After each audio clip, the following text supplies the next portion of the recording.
தளபதியும் எங்கள் சொத்து. தளபதி அவர்களின் 51வது பிறந்தநாளை முன்னிட்டு கோவை 88வது வார்டு மன்றத்தின் சார்பாகவும் கட்சி நிர்வாகத்தின் சார்பாகவும் தலைவருக்கு நாங்கள் என்ன செலிப்ரேட் பண்ணாலும் எங்களுக்கு ஈடாகாது. இருந்தாலும் எங்களுக்குள்ள எங்கள் வார்டுக்குள்ளே இருக்கிற தொகுதியில் அவருக்குன்னா சிறப்பான சேவைகளையும் செஞ்சுட்டு பணியாற்றிட்டு வருகிறார்.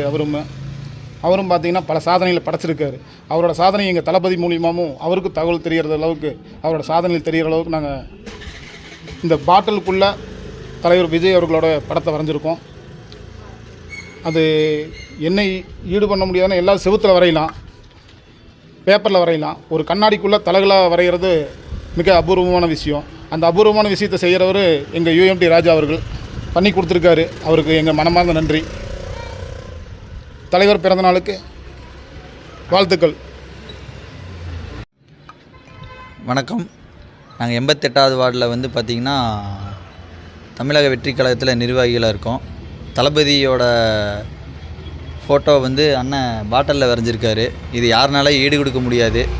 இது வந்து நாங்கள் பண்ணுறது பார்த்திங்கன்னா தளபதிக்கே கொடுக்கணும்னு நினைக்கிறோம். இது கிஃப்டாக இது கொடுத்தா தளபதி சந்தோஷப்படுவார். யாரும் இந்த மாதிரி பண்ண முடியாது, நாங்கள் பண்ணியிருக்கோம்.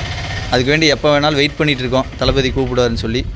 அதுலாம் பார்த்திங்கன்னா பிறந்தநாள் 22ஆம் தேதி ஜூன் அன்றைக்கி இங்கே நலத்திட்ட உதவிகள் நிறைய பண்ணுறோம். அன்னதானம், குழந்தைகளுக்கு ஓட்டப்பந்தயம், சிறப்பு பூஜை இதெல்லாமே பண்ணலான் இருக்கோம்.